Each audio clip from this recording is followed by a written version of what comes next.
अस्सलाम वालेकुम नाज़रीन, मैं हूं अरसलान खोखर। आप देख रहे हैं प्रोग्राम टॉक शो। वज़रा आला वाला मामला अपने नताइज पर आ गया और अली अमीन गंडापुर साहब ने भी हल्फ उठा लिया। दूसरी तरफ वज़ीर आला सिंध भी आ गए और मरीम नवाज साहिबा ने पहले ही अपने मामला सारे सेटल करके तो वज़ीर आला का हल्फ उठा लिया। अब बलूचिस्तान की बारी है, जो कि एक आधे दिन में वो मामला भी निमट जाएगा।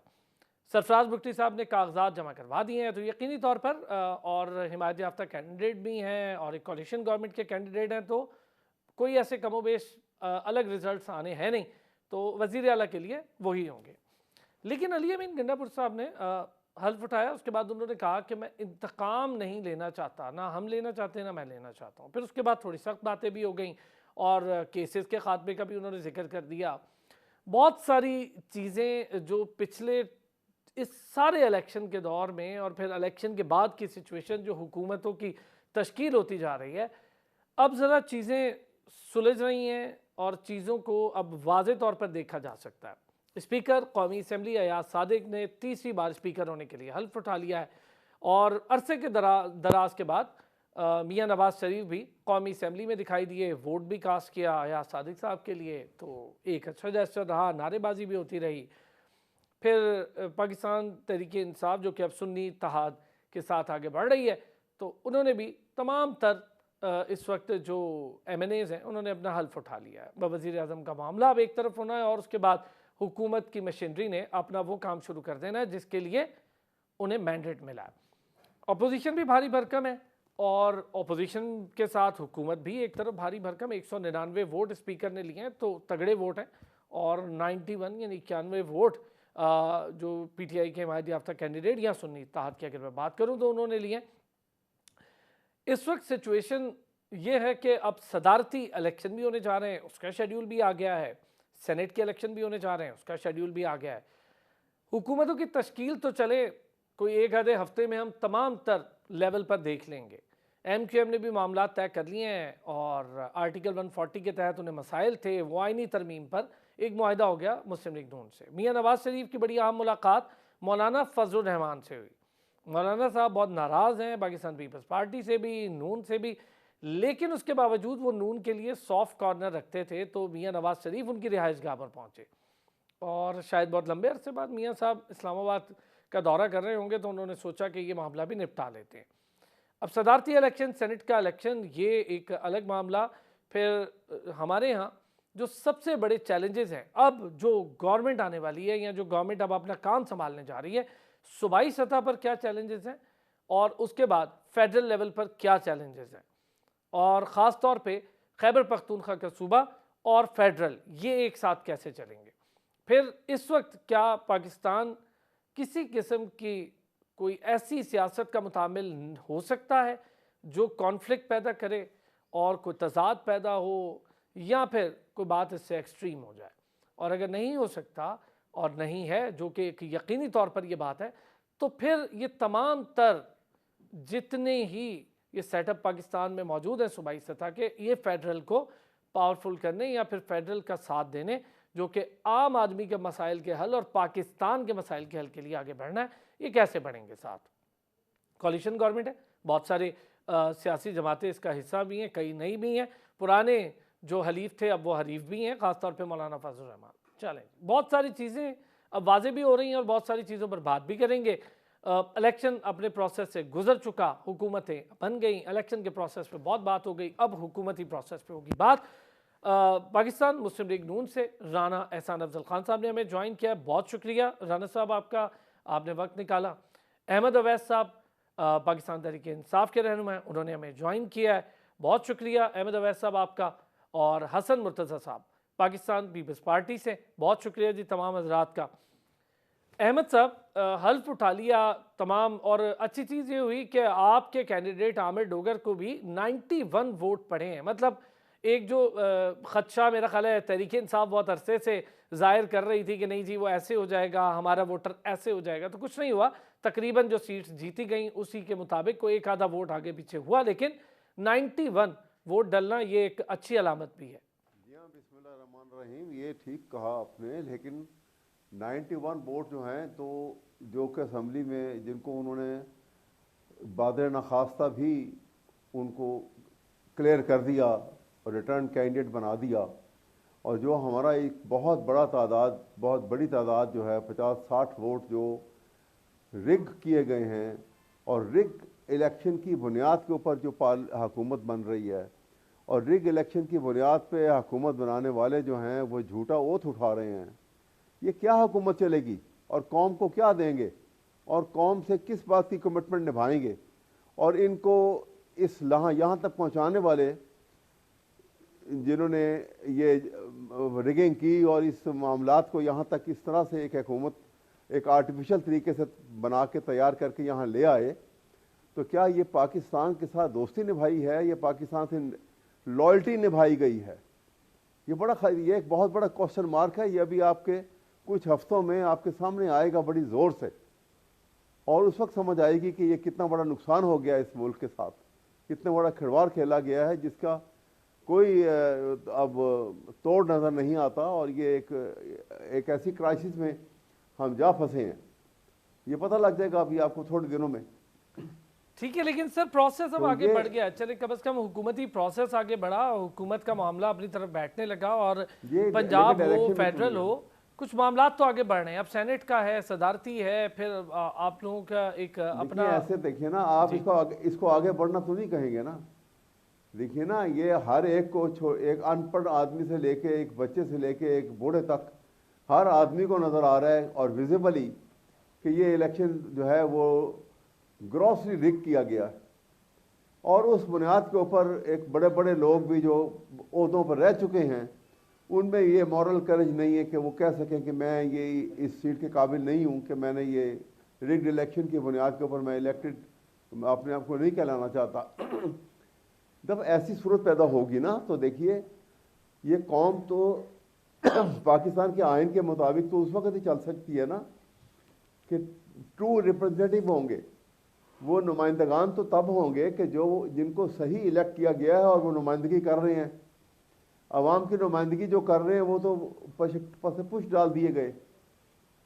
और जिस तरह कौम बाहर निकली थी जिनको वोट देने के लिए, उनको आपने रिग करके हरा दिया और दूसरे लोगों को बैठा दिया और समझा कि डंडे की ताकत है सब कुछ ठीक हो जाएगा। ये ठीक नहीं होगा, ये बात लिख लीजिए। ठीक है हसन मुर्तजा साहब, क्योंकि जी हसन मुर्तजा साहब कर रहा हूँ, मैं अवैध साहब अहमद साहब आता हूँ एक और सवाल के साथ आपके पास। हसन साहब, तो चले हुकूमती प्रोसेस आगे बढ़ रहा है, पंजाब वाला मामला भी निमट गया, सिंध का भी निमट गया, और फेडरल भी तकरीबन एक आधे दिन में वो भी हो जाएगा, बलूचिस्तान भी हो जाएगा। खैबर पख्तूनख्वा और फेडरल ने अब एक साथ चलना है, और जैसे अहमद साहब कह रहे हैं कि जी मैंडेट था, वो मैंडेट उनके पास नहीं है, वो मैंडेट लेकिन ओथ उठा ले लिया, सबने हल्फ उठा लिया। हुकूमती प्रोसेस और अपोजिशन का प्रोसेस, इसको आगे बढ़ना चाहिए, ये इस वक्त बहुत ज़्यादा ज़रूरी है। बहुत शुक्रिया जी। देखें, जिस तरह अभी बात हो रही थी, इसमें तो कोई शक नहीं है, लोगों के तहफ़्फ़ुज़ात भी हैं, लोगों के साथ जो है वो इस इलेक्शन में काफ़ी हद तक जो है मैं समझता हूँ कि धांधली की शिकायत है, जिसका नोटिस लेना जिन इदारों ने या कुव्वतों ने इसकी शफाफियत को यकीनी बनाना था, उन्हीं लोगों पे इल्जामात है। तो आज तक मेरे ख्याल में किसी ने उस तरफ तवज्जो नहीं की कि इसकी कोई करवाई जाए, कोई ऐसे लोगों को ओहदों से हटाकर गैर जानिबदार लोगों से उसकी तहकीकात करवाई जाए, कौन जिम्मेदारान है, कौन ये करना चाहता है, कौन अवामी मैंडेट को तब्दील करता है। ये सारी चीजें जो है ये अब वाज़ेह होनी चाहिए और बेनकाब होनी चाहिए। बाकी हम जो ये कहते हैं ना कि सिस्टम आगे नहीं चलेगा, सिस्टम को चलना चाहिए। सिस्टम की नाकामी किसी शख्सियत या किसी पॉलिटिकल पार्टी की नहीं है, वो तो पाकिस्तान का फेलियर है, वो नुकसान तो पाकिस्तान का है, वो हम सब का है। हमें इसको तो नहीं ये सोचना चाहिए कि ये ना चले, उसको चलना चाहिए। जो लोग जिम्मेदारान है उनको बिल्कुल सजा भी होनी चाहिए और इसका अदाला भी होना चाहिए। और अगर हम ये कहते हैं कि आज का इलेक्शन गलत है, यकीनन आपका हक है, आप सारे कह सकते हैं। मेरे साथ, मैं खुद विक्टिम हूँ इसका, मैं समझता हूँ कि ये ज्यादती हुई है, लेकिन ये ज्यादती 2018 में भी हुई थी, ये ज्यादती 2013 में भी हुई थी। तो हम क्यों कहते हैं कि उस वक्त क्यों नहीं बोले? आज आज अगर कहते हैं तो 2018 में भी तो ये करेज होनी चाहिए अच्छा कि बड़े हसन बड़े मुतज़र मौकों साहब, पर अगर मैं बैठे हुए आपसे ये लोगों को। पूछूं, आपने बिल्कुल ठीक कहा कि आप विक्टिम हैं, आपने ठीक पंजाब असेंबली की सीट की आप बात करें, आपने क्या प्रोसीजर अपनाया, इसका लीगल प्रोसीजर? देखिए मैं क्या प्रोसीजर अपना सकता हूँ? मैंने ट्रिब्यूनल में जाना है। एग्जैक्टली। ट्रिब्यूनल में अब मेरे पास क्या ऑप्शन है? वो तो मैं जाऊंगा और वो 5 साल फैसला ही नहीं होना। उस पे आपने 2 ट्रिब्यूनल बना दी हैं और उस पे तो बारी ही नहीं आनी। जितनी शिकायत है आपने 5 साल पूरे कर लेने हैं, आपका मुकदमे का फैसला ही नहीं होना।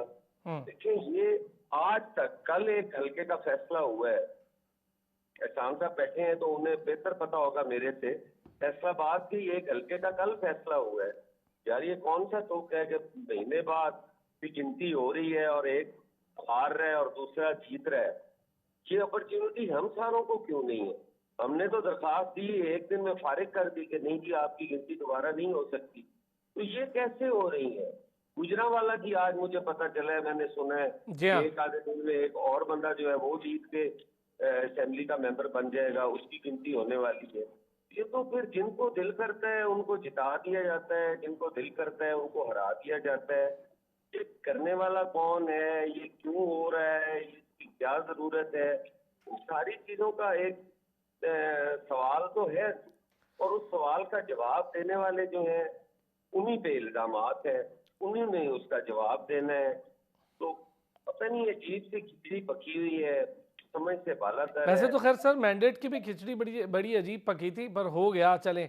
हुकूमत फॉर्म हो रही है तो ये मामला तो हो गया एक तरफ। राना साहब, एक तो आपसे ज़रा इस पर बात होगी कि अब जिस किस्म के चैलेंजेस भी मौजूद हैं और ख़ास तौर पे सूबाई सतह से देख के तो फेडरल लेवल पर, इन चैलेंजेस को देखते हुए ये जो मौजूदा हुकूमत है, कोalition गवर्नमेंट है, इस गवर्नमेंट ने आगे बढ़ना है। शिकायत आपके सामने ही, हसन मुर्तज़ा साहब खुद भी इस पर बात कर रहे हैं और हम ये समझते हैं कि एक हेल्दी अपोजिशन और गवर्नमेंट का लचकदार रवैया, इसकी बहुत ज़्यादा ज़रूरत है इस वक्त।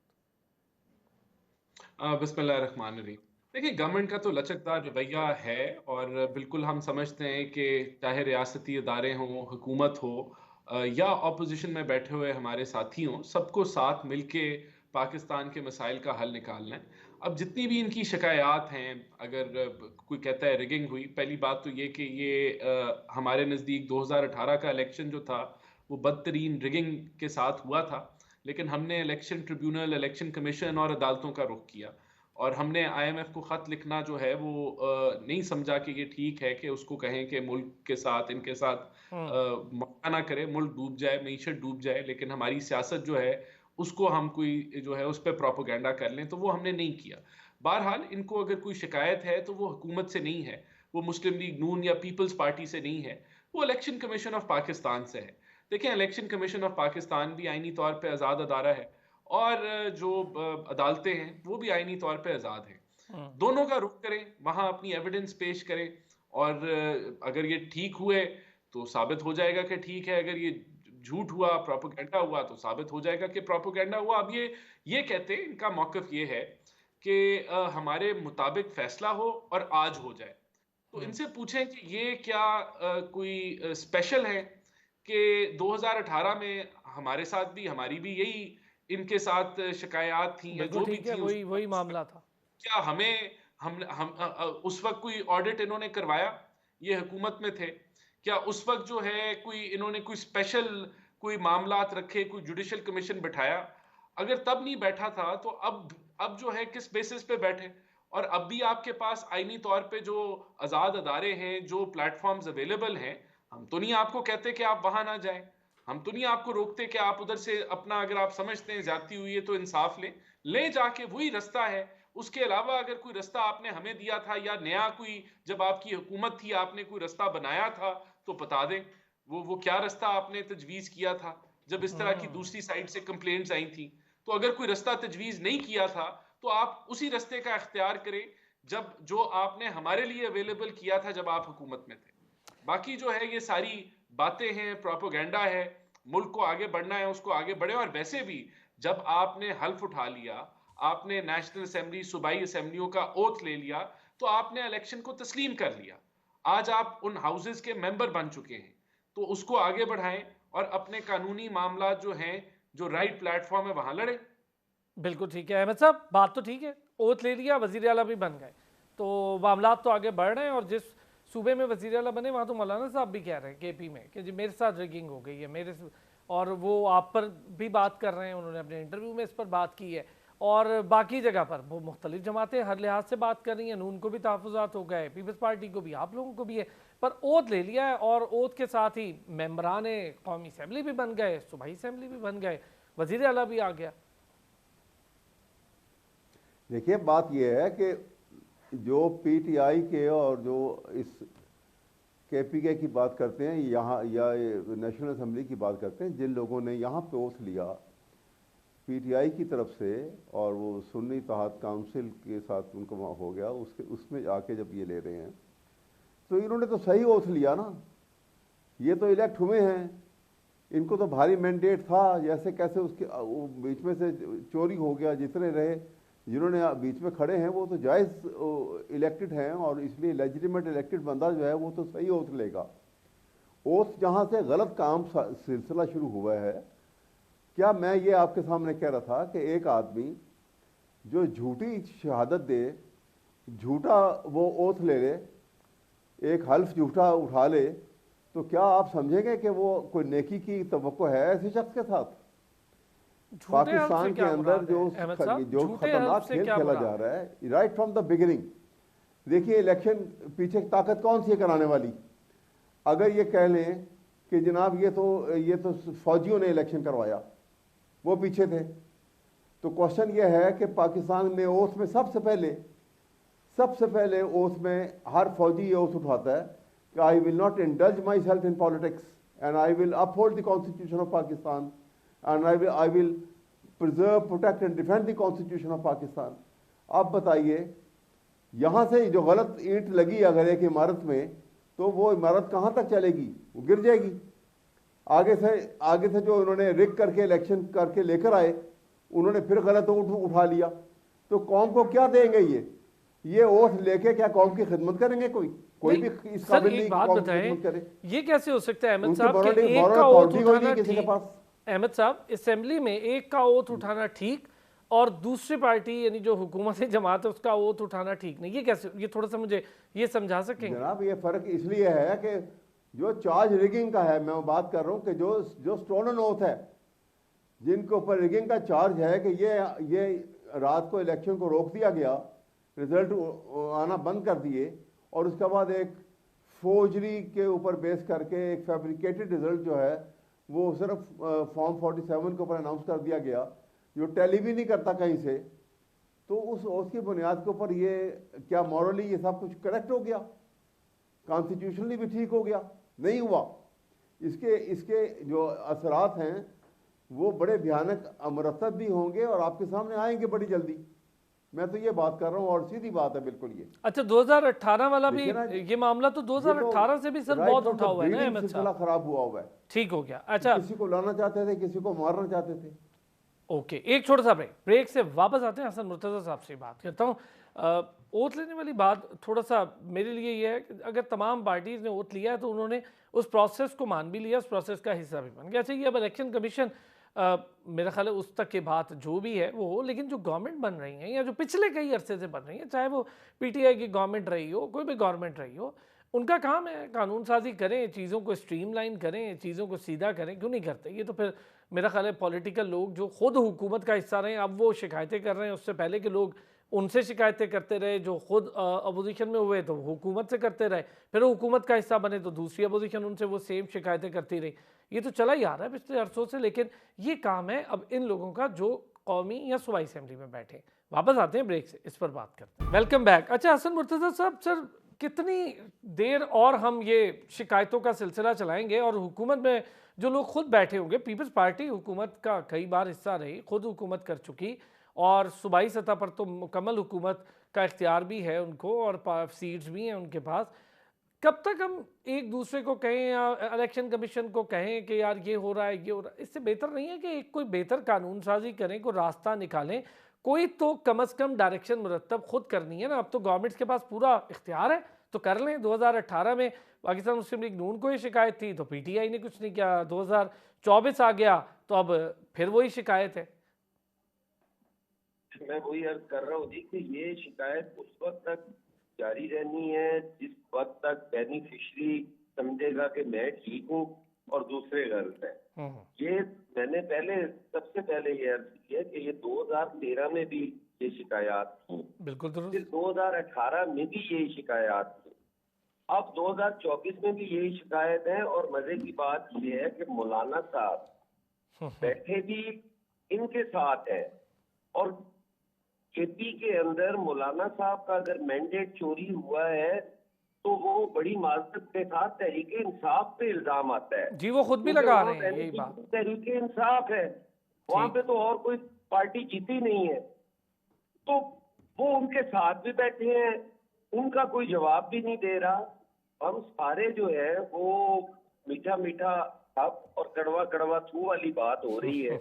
जो चीज हमें अच्छी लगती है वो आइन और कानून के मुताबिक है, जो अच्छी नहीं लगती वो आइन और कानून के खिलाफ है, और उस पर मुदामत भी आएगी, उस पर रिएक्शन भी आएगा, और वो फिर आने वाला वक्त देखेंगे जी कि उसमें क्या होगा।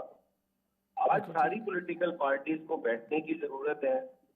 अब इसमें बात करना भी कहते हैं जी कि हम तो बैठ के बात भी नहीं कर सकते।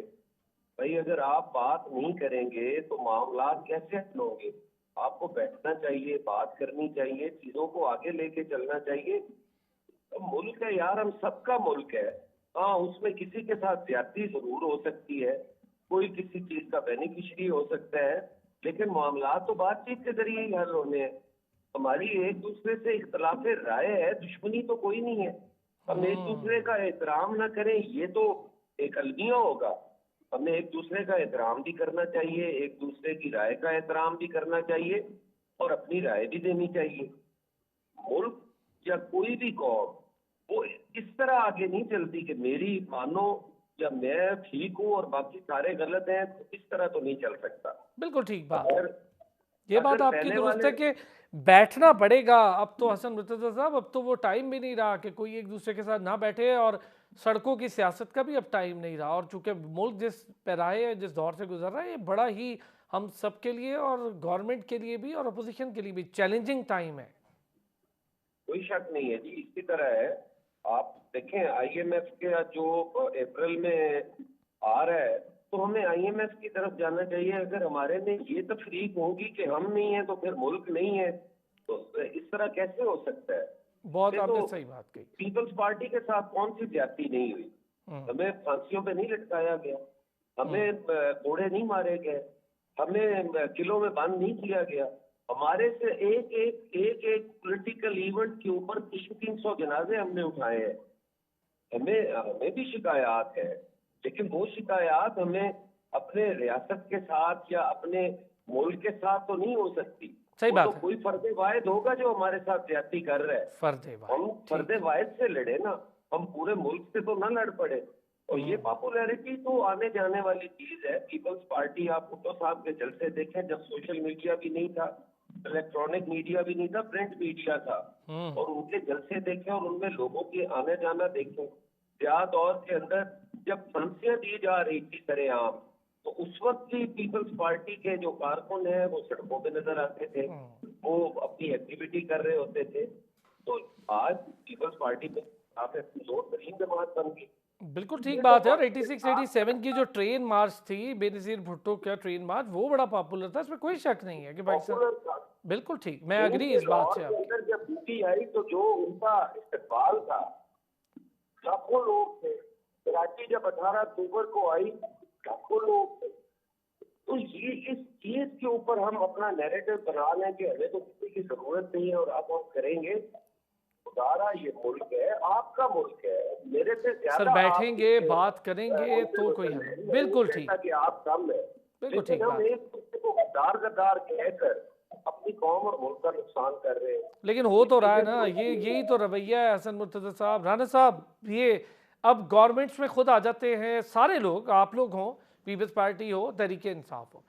वो काम जिसका बाद में शिकायत करनी है उस पर काम क्यों नहीं होता? फिर बाद में जल्दबाजी में कवानीन भी पास हो जाते हैं, तरामीम भी हो जाती हैं, इलेक्शन एक्ट हो, नैब एक्ट हो, जाते जाते सब कुछ हो जाता है, फिर भी उसके बाद वही शिकायत बरकरार रहती है और सबको रहती है। देखिए, उसकी उसकी वजह है ना जी। देखें, 2007-8 में जब हमने मिसाक जमहूरियत किया तो दो पार्टीज ने ये तहिया किया कि वो आपस में मिलके जमहूरियत के लिए, जमहूरियत की फलाह के लिए काम करेंगे। लेकिन फिर जो एजेंडा लॉन्च हुआ इस्टेब्लिशमेंट, उस वक्त की इस्टेब्लिशमेंट ने जो कहा कि हमने इन दो के अलहाक को, मिसाक जमहूरियत को तोड़ना है, तो वो पीटीआई जो है इस्टेब्लिशमेंट के कंधों पे चढ़ के उसको हुकूमत में बिठाया गया।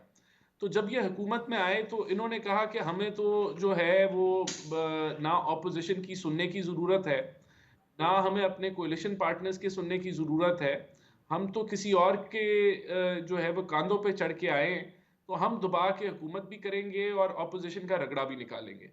तो आपको याद होगा कि इन्होंने ना कोई बातचीत की, और वो माहौल जो पोलराइजेशन का माहौल इन्होंने किया कि सिर्फ हम जो हैं वो सच्चे हैं और पवित्र हैं, इवन दो कि हम करप्शन परसेप्शन इंडेक्स पे हमने तबाही मचा दी है और वर्स्ट हमारी जो है वो परफॉर्मेंस है और करप्शन की इंतहाएं टूट गई है, लेकिन हम इल्ज़ाम इनको देंगे और हम इनसे बातचीत नहीं करेंगे। तो खान साहब ने वो पोलराइजेशन का माहौल, नफरत की सियासत का माहौल बनाया। अब आप देखें कि इनके पास ऑप्शन थी कि नेशनल असेंबली में बैठते जब नो कॉन्फिडेंस के बाद इनको निकाला गया, लेकिन इन्होंने सोचा कि हम सड़कों पे पॉलिटिकल इंस्टेबिलिटी फैलाएंगे।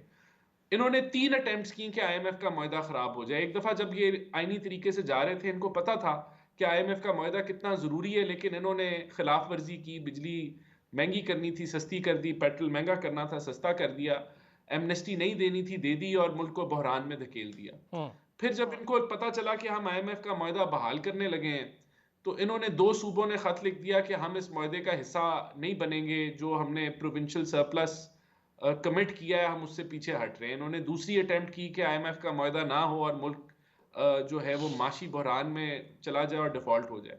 आज फिर से यही हरकत इन्होंने की है कि अपने सियासी एजेंडे के ऊपर इन्होंने फिर अटेम्प्ट की है कि आईएमएफ का मुआहदा ना हो जब तक इनके मसाइल इनके मुताबिक हल नहीं किए जाते।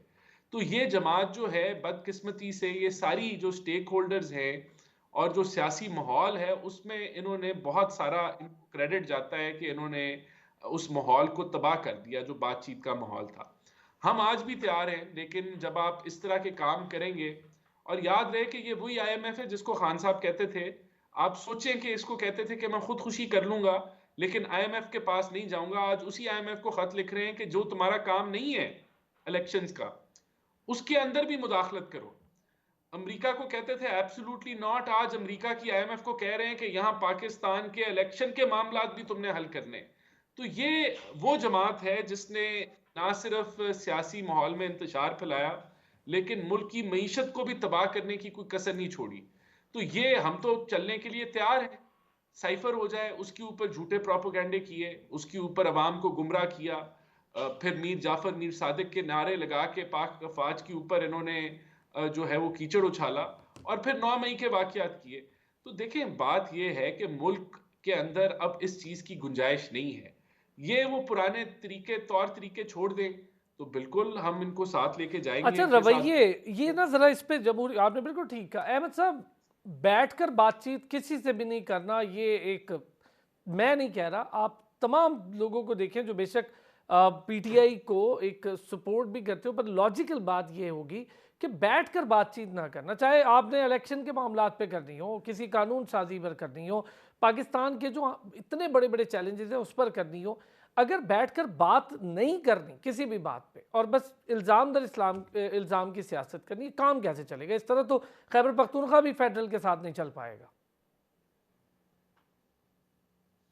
सब कतन भी नहीं है ये तो कैटेगोरिकली, बल्कि मैं खुद मौजूद था अडयाला जेल में जब ये अभी इलेक्शन के बाद भी, तो उस वक्त भी इमरान खान ने बड़ा वाज़ह ये बात थी कि हम पार शेयरिंग के लिए किसी से सेटलमेंट करने को तैयार नहीं हैं कि उनसे बैठ के हम करें, लेकिन उसके अलावा हम हर मामले के लिए, आइन की प्रमोशन के लिए, रूल ऑफ लॉ के लिए, फंडामेंटल राइट्स के लिए, मामलात जो हैं इन सब के लिए हम खुले दिल के साथ हर एक से बात करने को तैयार हैं।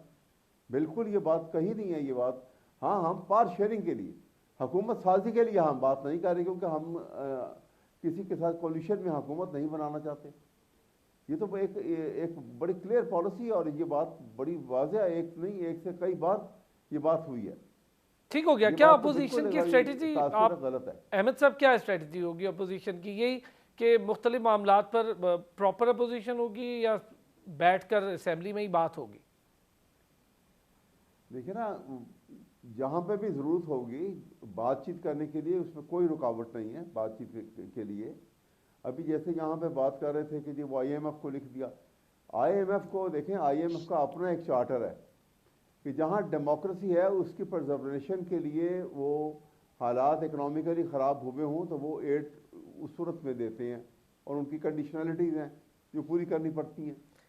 उसी लिए वो एग्रीमेंट से पहले वो ज़मान फारूक इमरान खान से मिलने भी आए थे और वहाँ पे यही बात हुई थी कि ये इसके कंडीशन थी कि यहाँ पे अगर फ्री फेयर इलेक्शन हो जाते हैं तो जो हुकूमत बनेगी हमें मंजूर होगी, ठीक है। अब उसके बाद जब इलेक्शन हुए और एक ग्रॉसली रिग्ड इलेक्शन हुए हैं तो IMF को ये उनके this part of their agenda. अब उनको अगर हम ये कहें कि देखिए आप पाकिस्तान में इलेक्शन तो बहुत अच्छे हो गए, आप खुल के दें, आपका पैसा सेफ है, तो क्या इस काम के लिए इमरान खान झूठ बोले उनसे? जो हुआ है मुल्क के अंदर, जो सारी दुनिया जानती है, जो पाकिस्तान के पूरे अवाम जानते हैं कि क्या किया गया है, क्या खेल खेला गया पाकिस्तान के साथ। नहीं अहमद साहब, अगर मैं आपसे सर एक चीज़ अगर यहाँ पूछूं तो क्या IMF ने खुद पूछा था कि ऐसा कुछ हुआ है या खुद से खत लिखा जा रहा है? नहीं, क्या उन्होंने तो पहले कहा ना, उन्होंने देखो सवाल हमने क्या कहा है उनको, हमने तो ये कहा है कि जी आप ये सिर्फ अपने तौर के ऊपर अपनी तसल्ली कर लें बस, और हमने कुछ नहीं कहा। हमने नहीं कहा कि आप इनको जो है वो एग्रीमेंट के मुताबिक आपने जो कोई पैसे देने हैं वो देना रोक रहे, बिल्कुल ऐसी बात नहीं है। हमने तो सिर्फ इतना कहा है कि आप इसकी ऑडिटिंग करवा लें ताकि आप ये बात क्लियर हो जाए कि फेयर एंड फ्री इलेक्शन हुए पाकिस्तान के अंदर, और जो हुकूमत बना रही है ये वो अहल है हुकूमत करने के। अगर स्टोलन मैंडेट के ऊपर को आदमी आके कहे कि जी मैं हुकूमत हूँ तो वो उसका अहल तो नहीं है। अहमद साहब, पाकिस्तान में इदारे मौजूद है, अदलिया मौजूद है, फिर बैनुल अक़वामी इदारे जिनसे आप लोन लेते हैं। कोई अदारा फ्री है? आप किसी अदारा का नाम लें, कोई अदारा इस वक्त आज़ाद है? तो 2018 में बंदियाल साहब के टाइम पर भी तो यही बात होती थी। बंदियाल साहब पर भी तो ये उस वक्त तो कहते थे कि ठीक है, बंदियाल साहब को सपोर्ट करते थे। बंदियाल बिल्कुल करते थे, लेकिन मैं बात कर रहा हूँ अभी जो हालात हैं हमारे यहाँ पर पिछले कई महीनों से जो चल रहे हैं वो कहाँ आज़ाद है? कौन सा अदारा आज़ाद है? मुझे बता दीजिए, आप बता दें। अच्छा, मैं बिल्कुल ठीक, लेकिन अगर मैं आपसे कैटेगोरिकली पूछूं तो बंदियाल साहब वाली अदालत आज़ाद थी? सिर्फ पूछ रहा हूँ अपनी अंडरस्टैंडिंग। वाली अदालत जो है बाज़ मामला में आज़ाद थी, लेकिन उन्होंने बाज़ मामला में स्लो किया। देखे ना, उन्होंने हमारे खिलाफ फैसला भी दिया, हमने माना। आज़ाद थी तो दिया ना फैसला, आप देखें। फिर इसी तरह से यहाँ इलेक्शन के मामले में वो पेंडिंग चले गए। उनको चाहिए था 90 डेज का, मतलब जब उन्होंने कह दिया सुप्रीम कोर्ट में 90 डेज, तो 90 डेज में उसको कर देना चाहिए था। ठीक हो गया। अब मैं सर ये बात होल्ड नहीं करेंगे जी, ठीक हो गया। हसन मुर्तज़ा साहब, यही बात अगर मैं आपसे पूछूं, एक अदालत आज़ाद थी, एक अदालत आज़ाद नहीं है, फिर पाकिस्तान के इदारे मौजूद हैं। IMF को खत लिखना, वो ये कह रहे हैं कि हम तो सिर्फ ये कह रहे हैं कि ये डेमोक्रेसी के हवाले से खत था, कोई लोन वोन वाले मामले पर नहीं है। देखिए, बात वही है जो पहले मैंने अर्ज की है कि मीठा मीठा आप और कड़वा कड़वा छो। कौन सा किसके IMF के पास कौन सा मैंडेट है कि वो आके हमारा ऑडिट करे कि यहाँ पे जमहूरियत है या नहीं है, यहाँ पे इलेक्शन सही हुए हैं या नहीं हुए हैं? क्या ये बैरूनी मुदाखलत नहीं होगी IMF की कि वो आके हमारे मामलात में आके इंक्वायरियां करे और वो करे? और कौन सी ऐसी इखलाकी जिम्मेदारी बनती थी तहरीक इंसाफ की कि वो उनको लेटर लिखे कि आप अपनी तसल्ली कर लो, हमें ना कहना। भाई, ये तो आपकी जिम्मेदारी नहीं है ये बताना कि ये अपनी तसल्ली कर लो। आपने सीधा सीधा एक लेटर लिखा है, आपको वो मानना चाहिए कि हमने ये लेटर लिखा है। क्यों उससे आप ये कहते हैं कि हमने वो लेटर नहीं लिखा? वो लेटर नहीं, लिखा हम तो गया कह रहे है, लिखा कहना है, चाहिए कभी भी नहीं कि कहा आपकी कि नहीं तरफ लिखा। से- नहीं, वो कह रहे हैं हमने लिखा है। हम तो एक्सेप्ट करते हैं। अहमद साहब कह रहे हैं हमने मैं- लिखा है। मैं हमने ये नहीं रोका कि आप इन्हें लोन दें या ना दें, या इनसे कोई निगोशिएशन हो या ना हो, या ये मुआहदा आगे चले या ना चले, ये हमने नहीं लिखा। हमने तो लिखा है कि आप अपनी तसल्ली कर लें। किस चीज की वो तसल्ली करेंगे? हमने तो हमारी कहा है कि आप तो इसके देने से पहले डेमोक्रेसी हमको है या नहीं है ये देख लें। राणा साहब, ना तो मदाखलत की इजाजत देते हैं, ना हम IMF को मदाखलत की इजाजत बिल्कुल ठीक देते हैं। हम एक खुद मुख्तार रियासत है, बिल्कुल ठीक बात है, हमारे अपने इदारे भी मौजूद हैं, देखिए, अगर आप अदलिया सिस्टम मौजूद है, यहाँ पर ये मामला तय होना अगर वक्त चाहिए। है तो मैं बता दूं मुदाखलत कहाँ हुई थी। जी, 1 मिनट दीजिएगा अहमद साहब, मैं बैरूनी आपसे बिल्कुल मुदाखलत पूछ के लेता लिए हूँ। कहाँ राणा पे साहब, मजबूर किया गया था, और पाकिस्तान मदाखलत है, और जो मुल्क के खिलाफ हो रहा हो वो मदाखलत नहीं है, ये सारी मदाखलत है। अगर कोई उस टाइम किसी के तहफ़्फ़ुज़ात, इसे भी कोर्ट में जाना चाहिए था। अगर ये है तो इन्हें भी आप कोर्ट में इन मामलों को लेके जाएं, हमारी अदालतें मौजूद है। बिल्कुल ठीक बात। राणा साहब, इस पे आप एड अप करना चाहें प्लीज। देखिए, सबसे पहली बात तो ये कि ये बिल्कुल मुदाखलत है, और ये अनप्रेसिडेंटेड है कि आप उसको दावत दे रहे हैं कि आपके। देखें, बात ये कि IMF अगर मुदाखलत कर भी ले और अगर ये ऑडिट हो भी जाए, तो फिर भी फैसला तो इलेक्शन कमीशन ने करना है, इसके बाद मुझे या इजाजत देंगे, ट्रिब्यूनल्स मैं ने 2 करना लफ्ज है। कहूंगा। नहीं, एक मिनट, जी, जरूर। एक मिनट, या ट्रिब्यूनल्स ने करना है या अदालतों ने करना है। तो भाई आप उधर का रुख करें और मुल्क को जो है बर्बाद करने की कोशिश मत करें, इसकी मईशत ठीक। को बर्बाद करने की कोशिश मत करें। ठीक हो गया। तो मैं समझता हूं कि ये जी। आगे अब इतने इनके जितने कंसर्न्स हैं वो उन प्लेटफॉर्म्स में जाएं और अपने बिल्कुल ठीक मामला हो गया। को- बस शॉर्ट सा कमेंट चाहिए होगा। अहमद साहब, आप प्लीज, आपने कहा था तो आप प्लीज कर लें। मैं देखिए, आपको अब ये मुदाखलत की बात कर रहा हूं। मुदाखलत 1990 में हुई थी, जो जिसको सही माना में मुल्क दुश्मनी भी कहेंगे, मुदाखलत भी कहेंगे, जब पीपल पार्टी ने पाकिस्तान के न्यूक्लियर प्रोग्राम का ब्लूप्रिंट जो है वो अमेरिका के हवाले कर दिया था, और उसके ऊपर प्रेसिडेंट अमेंडमेंट आई थी, जिसकी वजह से पाकिस्तान के तमाम सैंक्शन लग गई थी, पाकिस्तान की इकोनॉमिक और मिलिट्री एड बंद हो गई थी। मैं इस ये पर ऑन रिकॉर्ड है। चल, हम इस पर ये एक इसको कहते हैं प्रोग्राम में मुदाखलत। इसकी डिस्कशन, बिल्कुल इस इसको प्रोग्राम कहते की हैं मुल्क डिस्कशन हम दुश्मनी। रख लेंगे। मैं हसन मुर्तज़ा साहब से भी रिक्वेस्ट करूंगा, राणा साहब से भी, आपसे भी एक प्रोग्राम में इसकी डिस्कशन भी रख लेंगे। यहाँ पे लेते हैं एक ब्रेक। बहुत शुक्रिया हसन मुर्तज़ा साहब आपका, राना एहसान अफजल खान साहब का बहुत शुक्रिया, अहमद अवैस साहब का शुक्रिया। यहाँ पे ब्रेक लेंगे, लेकिन ब्रेक से आएंगे तो हम बात करेंगे बलूचिस्तान की बारिशों की सूरत हाल की। शदीद बारिशें हैं, कई अफराद, हज़ारों अफराद बेघर हैं। एक बार फिर से हम ये सिचुएशन का सामना कर रहे हैं, और इस सिचुएशन में हम एक बार फिर देख रहे हैं कि पाक अफवाज आगे आगे है और रेस्क्यू का अमल जारी है, और शदीद बारिशों से कई लोग फंसे, उनको निकाला भी जा रहा है, रेस्क्यू किया जा रहा है, कई लोग अभी भी फंसे हुए। और 2010 के बाद से ये इतनी ख़तरनाक तूफ़ानी सूरत हाल का जिक्र किया जा रहा है बलूचिस्तान भर में, ख़ासतौर पर गवादर में। तो ब्रेक से वापस आते हैं तो इस पर बात करते हैं और वहाँ की असल सूरत हाल भी जानते हैं। एक बार फिर आपको खुशामदीद कहेंगे प्रोग्राम में, और जैसे कि मैंने कहा था वापस आएंगे और बात करेंगे बलूचिस्तान की सैलाबी सूरत हाल की, बारिशें, तबाहकारियाँ, लोग अपने घरों से बेघर हो गए, और रेस्क्यू का अमल जारी है। अफवाज पाकिस्तान इस वक्त रेस्क्यू के अमल में आगे आगे और पेश है हमेशा की तरह। आज मैं ज़रा कोशिश करूँगा, पहले तो हमारे यहाँ जो एक चेंज आ रहा है, मौसमियाती तब्दीली, वो क्या असरात मुरतब करेगी इंसानी ज़िंदगियों पर, कर भी रही है, आगे जाकर क्या असरात मुरतब होंगे, इसके लिए क्या अर्ली वार्निंग सिस्टम्स हैं जो दुनिया डेवलप कर रही है और हम थोड़ा सा पीछे हैं उस पर। हुकूमती सतह पर अर्ली वार्निंग सिस्टम्स की डेवलपमेंट या महकमा मौसमियात जिस तरह से काम कर रहा है, उसकी अफादियत, इन चीज़ों पर बात करके देखते हैं। और बलूचिस्तान के दूर दराज इलाकों में ऑपरेशन किस तरह से हो रहे हैं रेस्क्यू के, वो भी बात करके देखते हैं। चूँकि एक सैलाबी सूरत हाल है तो हंगामी सूरत हाल है। डॉक्टर सरदार सरफराज साहब ने हमें ज्वाइन किया है, और चीफ मेट्रोलॉजिस्ट हैं, उनका बहुत शुक्रिया। डॉक्टर साहब बहुत शुक्रिया, आपने हमें ज्वाइन किया। और साथ ही साथ ब्यूरो चीफ कोयटा अब्दुल गनी काकड़ ने हमें ज्वाइन किया, बहुत शुक्रिया दोनों हजरात का। सरदार साहब, अगर हम ज़रा सिचुएशन देखें तो कोई कमोबेश अलग नहीं है, वही सिचुएशन है जो हर साल 2 साल में हम देख रहे होते हैं। इस बार फिर सैलाबी सूरत हाल, लेकिन गवादर की सिचुएशन थोड़ी अलग है। 2010 के बाद इतने बड़े पैमाने पर सैलाबी या बारिश की सूरत हाल हम देख रहे हैं। जी बहुत शुक्रिया। बिल्कुल ऐसे ही है जी। 2010 में इत्तेफाक से वो जून का महीना था, तो जून के मई और जून का महीना आपको पता है यहाँ साइक्लोन का सीज़न होता है, तो वो बारिश हुई थी समर में, due to formation of cyclone ने एक्चुअली ओमान को हिट किया था। पेट नामी एक साइक्लोन था, और फिर रिकर्व होकर गवादर की तरफ जब गवादर के पैरेलल समंदर में आया तो उसकी वजह से बहुत तेज़ बारिश हुई थी। उसमें मुझे याद आती है फिगर अगर सही तो 227 मिलीमीटर बारिश 24 घंटों में हो गई थी।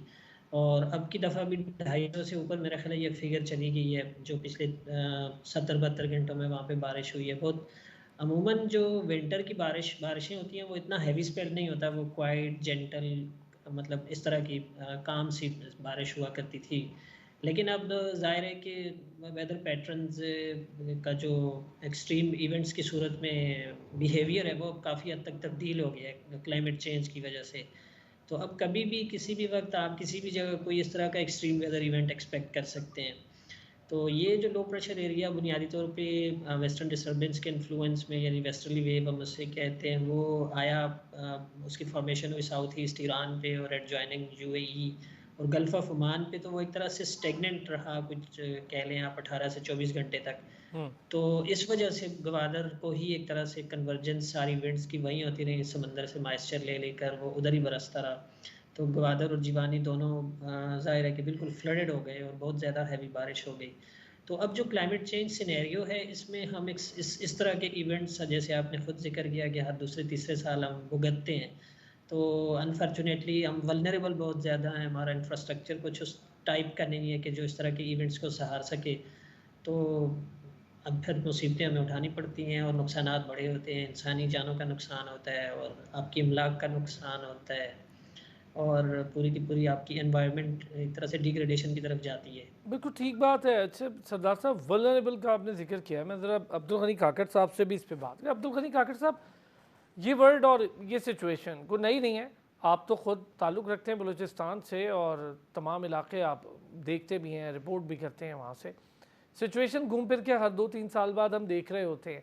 इस बार गवादर की थोड़ी और एक्सट्रीम हो गई है, एक्सट्रीम वेदर सिचुएशंस भी हैं, कोई मौसमियाती तब्दीली भी है। इंतज़ामिया, वहाँ पे रहने वाले लोग ख़ुद से क्या कर रहे हैं और इस वक्त सिचुएशन है क्या, ओरिजिनल सिचुएशन वहाँ पर क्या है? देखें अरसलान, यकीनन ये आपने बहुत अहम नुक्ता मेरे ख्याल में उठाया है। सबसे बुनियादी बात ये है कि जिस तरह एक नॉर्मल मामलात में तो ये देखा जाता है कि हुकूमत की जो मशीनरी होती है वो किस तरह इस सूरत हाल को बेहतर बनाती है, जो कि इस वक्त बलूचिस्तान में ये हालिया जो बारिशें हुई हैं इसके तनाजुर में जो सामने आई है।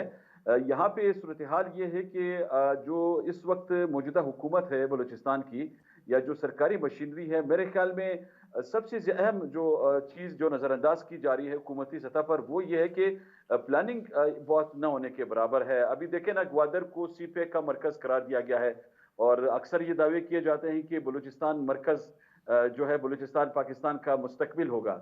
तो अब ये मुस्तकबिल वाली बात जो है, आप अगर ग्राउंड पे देखेंगे तो आपको शायद ये कभी महसूस भी ना हो कि ये मुस्तकबिल, अगर ग्वादर की ये सूरत हाल है कि चंद घंटों की बारिश के बाद वहां पे लोग इस तरह है कि घरों से नहीं निकल सकते। लोगों के घरों के अंदर जो है कई कई फुट पानी इस वक्त मौजूद है। इंतजामिया वहां पे कोई किरदार अदा नहीं कर रही है। इस तरह के मामलात में अमूमन ये देखा जाता है कि जो प्रोविंशियल डिजास्टर मैनेजमेंट अथॉरिटी है वो अलर्ट्स तो जारी कर देती है, लेकिन उन अलर्ट्स की रोशनी में जिस तरह हिकमत अमली मुरतब होती है इस सूरत हाल को मीट करने के लिए, मेरे ख्याल में उसका फुकदान इस वक्त भी दिखाई दे रहा है। आपने देखा होगा पिछले सालों में भी बलूचिस्तान में जब ये सैलाबी सूरत हाल डेवलप हुई थी और जिस तरह लोग मुतासिर हुए थे, हुकूमत ने दावे तो बहुत किए कि जो डैम्स तबाह हुए हैं उनमें कुछ इंक्वायरियां भी चली, लेकिन उन इंक्वायरियों से फिर जो रिपोर्ट्स फाइल की गई उस पर भी कोई कार्रवाई देखने में नहीं आई। तो अब ये सूरत हाल जो सामने आई है, अभी मजीद भी ये बताया गया है कि ये बारिशें मजीद भी जारी रहेंगी।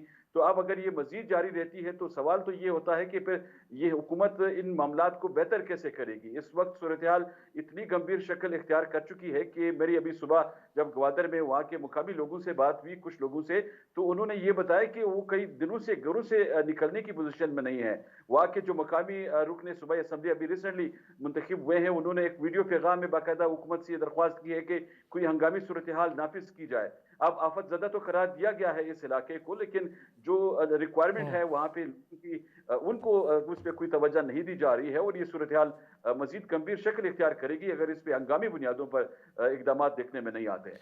अच्छा सरदार साहब, हम अर्ली वार्निंग सिस्टम्स पे थोड़ी सी बात करते हैं, फिर हम ज़रा एक्सट्रीम वेदर्स की अब सिचुएशन सिर्फ हमें ही नहीं है, अमेरिका भर में भी है, दीगर ममालिक में भी हम देख रहे हैं, कनाडा में भी एक्सट्रीम वेदर देख रहे हैं, बहुत कुछ तब्दील हो रहा है दुनिया का। पहले ज़रा इस पर बात कर लेते हैं कि अर्ली वार्निंग सिस्टम्स ये क्या डेवलप किए हैं दुनिया ने और हम यहाँ पर कहाँ खड़े हैं?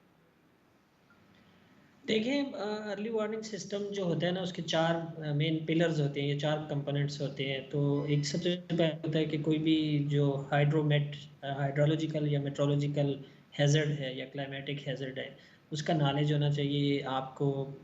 आपसे मुराद ये कि जो जो भी मुतल्लिका इदारे हैं उन सबको होना चाहिए, इंक्लूडिंग मेट डिपार्टमेंट। तो सबसे पहले हैज़र्ड का नॉलेज और फिर हैज़र्ड के मतलब डेटा कलेक्शन और उस डेटा के एनालिसिस। दूसरी चीज़ ये होती है, तीसरी चीज़ होती है कि उस डेटा एनालिसिस की बुनियाद पे फिर आप एडवाइजरी या वार्निंग इशू करते हैं, उस वार्निंग की डिसेमिनेशन या कम्युनिकेशन। और चौथी चीज़ जो होती है ना, वो सबसे इम्पॉर्टेंट होती है इस पूरी चेन में, कि उस एडवाइजरी या उस अलर्ट पे, उस वार्निंग पे आपकी रिस्पांस कैपेसिटी कितनी है, किस हद तक आप रिस्पांस कर सकते हैं। यानी पब्लिक खुद और आपके इदारे और जितना इंफ्रास्ट्रक्चर है वो ये सब चीज़ें उसमें शामिल होती हैं। अनफॉर्चुनेटली हमारे यहाँ ये है कि जो चौथी कड़ी है ना, ये रिस्पांस कैपेसिटी, ये हमारी एक तरह से अप्रोच रिएक्टिव अप्रोच रही है, हमेशा प्रोएक्टिव रही नहीं कभी। हम काम करते हैं फायर फाइटिंग वाला, फायर लग जाए तो हो जाए, कहीं इरप्ट हो जाए तो फिर उसको बुझाने का। लेकिन ये कि आप ऐसी दुनिया भर अर्ली वार्निंग सिस्टम जो डेवलप कंट्रीज़ का है, वो इस तरह से है कि प्रिवेंशन की तरफ यानी मिटिगेशन की तरफ। आप हैज़र्ड को रोक तो नहीं सकते, लेकिन उससे नुकसानात कम से कम हो। तो उससे नुकसानात जब भी कम से कम हो सकते हैं कि आपकी वल्नरेबिलिटी कम से कम हो, जो आपका एक्सपोजर है टुवर्ड्स हैज़र्ड वो कम हो। तो इस तरह से अब आपको ना, अब ये मामला ऐसा हो गया कि हर दूसरे तीसरे साल यानी कोई बड़ा इवेंट हो जाता है पाकिस्तान में। 2022 का साल हमारे सामने है कि उसमें हर तरह की एक्सट्रीम वेदर हमने देखी। कि जनवरी के महीने में स्नो स्टॉर्म आया था मरी में, जिससे 25-30 लोग उसका शिकार हो गए थे, मौत के मुंह में चले गए थे। फिर उसके बाद हीट वेव हमने फेस की, फिर बहुत मैसिव फ्लड हमने फेस किया 2022 में। फिर आपके जो शुमाली इलाका जाता है वहाँ पर ग्लाफ इवेंट्स को 15 अमूमन 5-6 इवेंट्स होते हैं ऑन एवरेज। तो उस साल जो है ना, ड्यू टू एक्स्ट्रा हीटिंग कोई 15 से 16 इवेंट हुए थे, या इससे भी कुछ फिगर ऊपर थी शायद। तो फिर ये कि इस तरह के इवेंट्स के लिए ना, अब आपका जो पुराना इंफ्रास्ट्रक्चर है उसको कंप्लीट ओवरहाल करने की ज़रूरत है। यानी ड्रेनेज सिस्टम आपका अच्छा होना चाहिए। बारिशें तो ज़ाहिर है किसी भी वक्त इस तरह की तूफ़ानी बारिशें कभी भी कहीं भी हो सकती हैं। तो उसके लिए ये कि आपका प्रॉपर ड्रेनेज सिस्टम हो, मतलब ये कि रेन वाटर हार्वेस्टिंग हो, ताकि आबादियों में पानी फैल कर और कई कई महीनों तक जो खड़ा रहता है उससे नुकसानात होते हैं वो कम से कम हो सकें। तो अर्ली वार्निंग सिस्टम की जो चार कड़ी है ना, इसमें हमारे यहाँ जो असल में तीसरी और चौथी जो है ना, उसमें एक तरह से ना कमज़ोरी होती है, तो फिर हम ज़्यादा मुसीबतें झेलते हैं उस वजह से। अदरवाइज़ इसके अलावा जो है ना, यूएन का बाकायदा यूनाइटेड नेशंस ने अब एक इस साल पिछले साल रेजोल्यूशन पास की थी कि अर्ली वार्निंग फॉर ऑल एक स्लोगन है यूएन का भी, और फिर जो वर्ल्ड मेट्रोलॉजिकल ऑर्गेनाइजेशन है उनका भी। तो 2027 तक यानी वर्ल्ड वाइड कोशिश कर रहे हैं यूएन और डब्ल्यूएमओ के जी her early warning for all इस स्लोगन के मुताबिक हर बंदे तक अर्ली वार्निंग पहुंचे, हाइड्रोमेट हैजर्ड जो भी हो उसकी, और फिर उसकी उसकी अपनी इंडिविजुअल भी और आपके इदारों की भी तमाम की कैपेसिटी इतनी होनी चाहिए कि आप रिस्पांस कर सकें उस पर। ठीक ठीक है। अच्छा, अब्दुल गनी काकर साहब, अर्ली वार्निंग सिस्टम सिचुएशन तो बता दी सरदार साहब ने भी। मैं ज़रा महकमा मौसमियात की सिचुएशन भी उनसे जानता हूँ कि वो उनके पास क्या इक्विपमेंट्स इतने इक्विप्ड हैं साइंटिफिकली कि हम ये अर्ली वार्निंग सिस्टम्स के साथ उनकी इंजस्टिंग कर सकें। अच्छा, वहाँ पर इंतज़ामिया के पास क्या किस तरह से काम करने के इस वक्त जो उनका सिनेरियो है या उनका जो इस वक्त काम करने का तरीक़ाकार है वो क्या है, किस तरह से काम कर रहे हैं? मुझे पता है कि पाक अफवाज तो रेस्क्यू करते ही करते हैं हमेशा, अभी भी उसमें पेश है, लेकिन जो लोकल इंतज़ामिया वो क्या कर रही है? देखिए, लोकल इंतजामिया क्लाइमेट चेंज के हवाले से जिस तरह अवेयरनेस होनी चाहिए थी, मेरे ख्याल में वो तो सिरे से है ही नहीं। अगर क्लाइमेट चेंज से मुतलिक अवेयरनेस होती तो शायद फिर ये नौबत ना आती कि जिस तरह अभी सूरत हाल डेवलप हो रही है, या मजीद आने वाले दिनों में खदशात जाहिर किए जा रहे हैं इस सूरत हाल के तनाजुर में।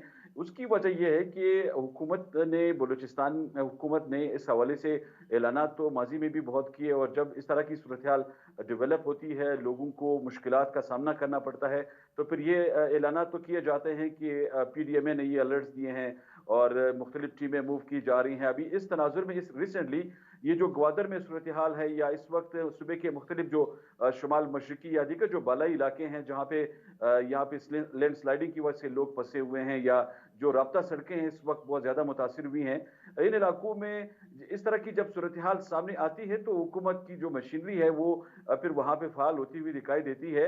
लेकिन जिस तरह आपने अलर्ट की बात की, या इस तरह की सूरत हाल से कबल अज़ वक्त निपटने के लिए जिस तरह प्लानिंग की ज़रूरत है, मेरे ख्याल में वो प्लानिंग बलूचिस्तान में तो कहीं दिखाई नहीं देती, क्योंकि अगर इस तरह की कोई प्लानिंग होती, या जो डिस्ट्रिक्ट हेडक्वार्टर्स के लेवल पे जिस तरह इंतजामिया को फाल होना चाहिए था और उनको बाकायदा अलर्ट्स भी दिए गए, वहाँ पे बताया भी गया कि आने वाले दिनों में ये सूरत हाल डेवलप हो सकती है, मौसमियाती सूरत हाल, तो इस तनाजुर में ये ऐलान भी किया गया था PDMA की जानिब से कि बलूचिस्तान के मुख्तलिफ जो इलाके हैं वहाँ पे मौसमियाती इस सूरत हाल की वजह से मुश्किलात आ सकती हैं लोगों की। लेकिन उस जाविये से जो मैकेनिज्म है प्लानिंग का, मेरे ख्याल में वो उस तरह इफेक्टिव नहीं है, जिसकी वजह से फिर ये इस तरह के मुश्किलात जो सामने आती हैं अच्छा उससे डायरेक्ट। अब्दुल गनी काकड़ साहब, इसकी आपके नज़दीक बड़ी वजह ये है कि लोकल इंतज़ामिया शायद इसकी पहले से तैयारी नहीं करती, या वही बात कि अर्ली वार्निंग सिस्टम्स का कोई ऐसा मैकेनिज्म है नहीं? जी बिल्कुल, मेरे ख्याल में ये सेंट्रल इसकी रीज़न यही है, क्योंकि अगर इस तरह की प्लानिंग का कोई निज़ाम यहाँ पे मौजूद होता तो शायद ये नौबत ना आती, क्योंकि जब भी इस तरह की सूरत हाल सामने आती है तो फिर ये देखा जाता है कि जो ज़िली इंतज़ामिया है वो इस इंतज़ार में होती है कि उनके पास जो मुतलका जो रिसोर्सेज हैं वो अवेलेबल नहीं होते। अभी इन्होंने क्वेटा में एक कंट्रोल रूम कायम किया है इस हालिया सूरत हाल के तनाजुर में। मेरे वहाँ पे कंट्रोल रूम से भी जब बात हुई तो उन्होंने ये बताया कि हमसे वहाँ पे सूरत हाल इतनी गंभीर है कि लोगों के राब्ते नहीं हो पा रहे हैं, क्योंकि जो इंफ्रास्ट्रक्चर है वो मुतासिर होता है, और जब हम्म। इंफ्रास्ट्रक्चर मुतासिर होता है अक्सर इलाके ऐसे हैं जहाँ पे लोगों का फिर वो बिजली से वो जब बंद होती है तो जो राब्ता सेलुलर मुनक़ता हो जाता है। सबसे बड़ा मसला ये है कि राब्ता मुनक़ता हो जाता है, सिग्नल्स का इशू हो जाता है। ऑब्वियसली कि वो सारी चीज़ें फिर उस सैलाबी रेले या बारिश की सूरत में होती हैं। सरदार साहब ये बताइएगा कि इस वक्त हम कितने इक्विप्ड हैं, महकमा मौसमियात कितना इक्विप्ड है, साइंटिफिकली हम कहाँ खड़े हैं? जी देखिए, जैसे मैंने आपको बताया ना कि अर्ली वार्निंग सिस्टम के जो पहले दो कंपोनेंट्स होते हैं, those two components belong to met department, यानी हैज़र्ड का नॉलेज और फिर हैज़र्ड के मतलब डाटा कलेक्शन और उसकी एनालिसिस। तो वो अल्हम्दुलिल्लाह आपके सामने है कि मतलब हम टाइम टू टाइम जैसे चीज़ सामने आती है एडवाइजरी और लोकल अपनी मेट्रोलॉजिकल वार्निंग, तो इसका मतलब है कि हैज़र्ड का नॉलेज तो अल्हम्दुलिल्लाह है। और अच्छा, उसके बाद उसकी अगर मैं आपसे पूछूं सरदार साहब, ये जो जी। हैज़र्ड नॉलेज है जब डेटा कलेक्शन होती है तो ये शेयर भी की जाती है उन इलाकों के लोकल इंतज़ामिया से? क्या किया जाता है इसका? देखिए, उसको एनालिसिस करके ना आप फिर एंड प्रोडक्ट जो होती है वो तो शेयर की जाती है, यानी उस डेटा की एनालिसिस की बुनियाद पे आप फोरकास्ट जनरेट करते हैं एक हफ्ते की, पूरे सीज़न की, या ये कि जैसे अलर्ट या वार्निंग इशू करते हैं तो वो एंड प्रोडक्ट वो शेयर की जाती है। वो डाटा तो आपको पता है कि मैट डाटा जो होता है ना वो कोडेड फॉर्म में होता है, वो पब्लिक या आम लोग तो उसको इतना उनकी मतलब जब तक नो हाउ ना हो तो उसको समझ नहीं सकते, लेकिन उसी डाटा को यूज़ करते हुए एनालाइज करते हुए फिर आप एंड प्रोडक्ट जो तैयार करते हैं तो वो तो डिसेमिनेट होती है, हर किसी से शेयर की जाती है। ठीक हाँ, है। ये ज़रूर है कि पाकिस्तान में भी देखें आप, पाकिस्तान का बहुत बड़ा रकबा है और हमारी टेरेन इस तरह से है कि जो पहाड़ी इलाके हैं, जो शुमाली इलाके हैं और माउंटेनस एरियाज़ हैं, वो सब उतने डेटा पॉइंट्स हमारे पास उतने नहीं हैं कि जितने होने चाहिए आइडियली। ठीक। आइडियली आपके पास हर 50, 60, 70 किलोमीटर पर एक ऑब्जर्वेटरी होनी चाहिए जहाँ से आपके डाटा जो डाटा इनपुट की शक्ल में आप उसमें इस्तेमाल करते हैं एनालिसिस के लिए, वो आना चाहिए। ठीक अब है, यानी उसकी आपका मैं अगर ये मतलब लूँ सरदार साहब, कि हमें करेक्ट डेटा के लिए थोड़ा सा सिस्टम, बल्कि थोड़ा नहीं बहुत ज़्यादा सिस्टम और मजबूत करना पड़ेगा। एग्जैक्टली देखें, गैप्स तो हैं ना कि पाकिस्तान पूरे में हमारे पास 110 ऑब्जर्विंग स्टेशन हैं या ऑब्जर्वेटरीज हैं जिन जो राउंड द क्लॉक काम करती हैं और डाटा जनरेशन होती है वहाँ से, लेकिन जो कि पाकिस्तान का इतना बड़ा रकबा सामने रखते हुए कम है, इनकी फ्रिक्वेंसी, इनकी तादाद बढ़नी चाहिए। उस कमी को पूरा करने के लिए अब हम एक जो वर्ल्ड बैंक के तावन से एक प्रोजेक्ट शुरू करने जा रहे हैं, ऑटोमेटिक वेदर स्टेशन को 300 लगेंगे एक रात ठीक। साल पाकिस्तान। तो जहाँ जहाँ डेटा गैप्स हैं वो इंशाल्लाह उसमें फिल कवर हो हो जाएंगे। जाएंगे डेटा गैप्स। जी। अच्छा, अब्दुल गनी काकड़ साहब, कौन कौन से ऐसे एरियाज हैं जहाँ पर मैसिव ऑपरेशन लॉन्च किया गया है? देखें, इस वक्त ग्वादर का जो इलाका है वो तो बहुत ज़्यादा मुतासिर है, क्योंकि मकरान डिवीज़न के इस स्पेसिफिक रीजन में बहुत ज़्यादा मुतासिर हुए हैं लोग। वहाँ पे इस वक्त जो राब्ता सड़कें हैं उनकी भी हालत इतनी ख़राब है कि आम लोगों की एक्सेस जो है वहाँ तक नहीं हो पा रही है। इसी तरह फिर जो बलूचिस्तान के दीगर जो शुमाल मशरकी इलाके हैं, वहाँ पे भी सूरत हाल बहुत ख़राब बताई गई है। उन इलाकों में ख़ासकर जो कि बालाई इलाके करार दिए जाते हैं, वहाँ पे इस वक्त जो राब्ता सड़कें हैं वो बंद पड़ी हैं अक्सर, और वहाँ से आम गाड़ियाँ जो है नहीं गुजर सकती। तो जो स्पेशल वहाँ पे मैकेनिज़्म है मुकामी इंतज़ामिया का, वो वहाँ पे यूटिलाइज़ किया जा रहा है पीडीएमए की जानिब से भी और दीगर जो इंतज़ामी अफसरान हैं उनके ज़रिए भी, ताकि वहाँ पे जो लोगों का राब्ते का निज़ाम है सबसे पहले उसे फ़ाल बनाया जाए, क्योंकि जब तक राब्ते का निज़ाम फ़ाल नहीं बनाया जाएगा वहाँ तक रिलीफ जो है लोगों को नहीं पहुँचाया जा सकता। फिर दूसरी बात ये है कि इस बार एक और अच्छा कदम ये उठाया गया है कि जो पीडीएमए की मुख्तलिफ टीमें इन मुतासरा इलाकों में मूव की गई हैं, वहाँ पे कुछ कैंप्स भी कायम किए गए हैं। उन ठीक। कैंप्स के ज़रिए जो भी शाराएँ हैं वहाँ पे बाकायदा अवेयरनेस भी लोगों चलें को दी जा रही है। चलें लोगों को जो प्रोविंशियल डिज़ास्टर मैनेजमेंट अथॉरिटी और इस वक्त महकमा मौसमियात, फ़ौज पाकिस्तान, लोकल इंतज़ामिया एक मैसिव ऑपरेशन लॉन्च किया है। जिन इलाकों में किया है उसका भी बता रहे थे ब्यूरो चीफ कोयटा अब्दुल गनी काकड़ साहब, बहुत शुक्रिया। और क्या क्या साइंटिफिक बुनियादों पर अर्ली वार्निंग सिस्टम्स, क्या क्या मामलात हैं, मौसमियाती तब्दीली और इसके असरात से कैसे निपटना है, चीफ मेट्रोलॉजिस्ट भी सरदार साहब हमें बता रहे थे। बहुत शुक्रिया सरदार सरफराज साहब आपका भी। नाज़रीन आपका भी बहुत शुक्रिया। कल फिर होती है आपसे मुलाकात, अपना ख्याल रखिएगा।